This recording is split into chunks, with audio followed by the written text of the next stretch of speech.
Hello world, it's your guy, Bad Dexter here, bringing you another review for the Real Housewives of Miami, Season 6, Episode 5, you guys. Let's get into it.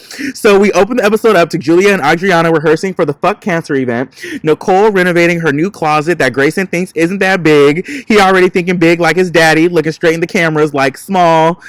Gertie and her youngest are cleaning his turtle, talking about who's gonna wipe her butt when she's old. Marisol and Steve at home dealing with her self-diagnosed broken hip, spine, shoulder, clavicle, and the brain, always.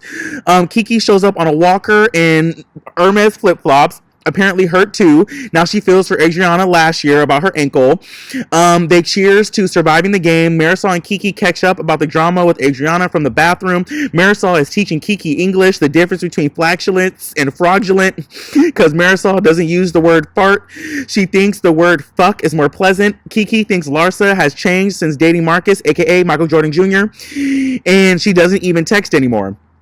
Now we have Todd and Alexia doing a couples cooking class with Nicole and Anthony. They all secretly like each other. Nicole would go to culinary school if she could, just for fun. They are making pizza dough to take home. Alexia and Todd don't cook at home much, but kneading that dough took like 30 minutes. They enjoyed some restaurant pre-made pizzas. Anthony thought Todd's 7-minute apology was a joke, especially with the card flowers and Godiva chocolates. Alexia thinks it's weird to have Julia's party at Adriana's house since what happened the last time they were together. Nicole is hearing all these different versions of the story after the Nuevos Hodas Antes party, but thinks the truth lies somewhere in the middle. Alexia wants to talk to her, but not at Julia's party. Next, we go to Larsa and Marcus, aka Michael Jordan Jr., doing their podcast. She's all over him, per usual. This is a new chapter for her going into business with a boyfriend, but they get along too well. He only doesn't like when she's too touchy with other guys. They are the corniest thing ever, and she's like 50. Separation anxiety, eh? The dynamic is extremely unusual, but they make each other happy. They even got the assistants, like, ugh, okay. They spent time with each other's families for the holidays, but everyone was warm and welcoming, but she don't want to talk about if Michael was there or not. And they call them hashtag Larcus, Larsa Marcus, hashtag Larcus. Now we have Julia and Adriana going to her ketamine appointment to work wonders on her anxiety for a brain reset. That's what ketamine has been used for nowadays, for, trauma and all that stuff like that. Adriana wants to knock out the sadness in her brain to get back to her old self. Julia makes the call to invite Marisol to her event because they don't want to do what she did to Alexia about not inviting Adriana to her party. Marisol all of a sudden has a medical condition once she brings up the party being at Adriana's house. Adriana calls bullshit, but Julia keeps giving her the benefit of the doubt and wants to move on. They arrive to the appointment for this psychedelic needle injection. 6 minutes later, she feeling like jelly, floating to the musical notes. She don't want to come home. Julia's like, no. She gets high off of watching her goats. Adriana starts crying, seeing her dead relatives and talking to them, i.e. her dad and brother. She really broke down when she saw her dad. This made me want to try ketamine and see what healing could come from it. Adriana never got to say goodbye to her dad, so this was definitely, hard for her. And a good closing.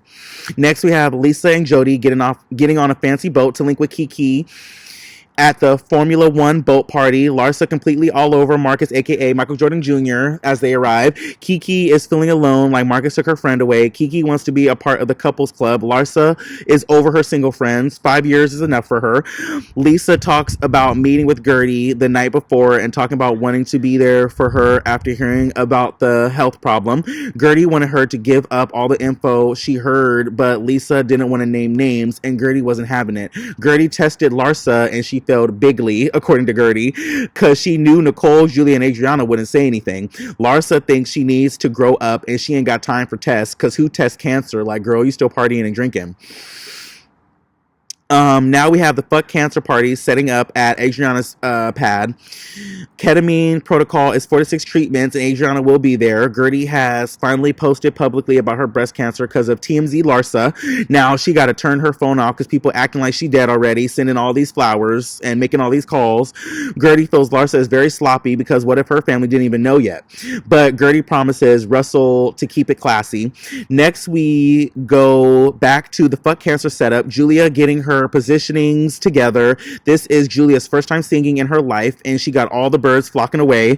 The ladies start arriving, looking gorgeous as always. Gertie thanks Alexia for the call to support, but Alexia brings up that she already knew. Alexia then talks about how Larsa told everybody. Even if Gertie said, don't hold it in confidence, as a friend, you should know not to, you know? But Larsa called Nicole asking if the cancer thing was real because of her testing her with it. Now Gertie about to light her ass the fuck up on fire. Nicole and Gertie never believed Larsa was concerned. Martina finally arrives for a surprise and finally time to enjoy the opera night. Alexia don't want no drama, so she's keeping it cute with Adriana. Lenny accused Lisa of using her car accused Lisa of using his car and putting a listening device into it. Larsa arrives and oxygen was sucked out of the room for a second. Anything is possible when a woman's scorned, so don't put it past Lisa in those Valentino hills. You feel me? So now Gertie giving Larsa some heat, not talking to her, and Larsa wants to know why she's so angry, but Adriana wants them to be happy and cheers. Larsa, excuse me, you guys. Larsa, like Gertie about to wake up the sleeping bear, if she keeps poking at her. Lisa is late to the party because the pigs came to her door, honey, and we about to find out why, because Lisa got into it with Lenny and his mom Marina at the house in front of Elle and Logan, and so she had to call the police. And it's sad for Lisa because she was saying, you know, she's not a fighter or whatever like that, but some of the shit Marina was saying, it's like, that's some shit to make you smack a bitch, like, for real. And if she said that shit in front of your son and your daughter, like, okay, yeah. So it gets intense, you guys. So that was my review for Real Housewives of Miami season 6 episode 5. I'm your guy, Bad Dexter. Please stay tuned, like, share, and subscribe. I'm Alan Poindexter on Facebook. I am Bad Dexter, BADD_Dexter on Instagram, Twitter, and Snapchat. Yes, all those fun things. So please stay tuned for all my reviews. And yeah, like, share, subscribe, all those fun things. Don't hide your kids, hide your wife about my reviews. Tell your kids, tell your wife, tell your husband, tell your uncles and cousins everything about this, and tell them to follow and watch and everything. And I've been your guy. Take care.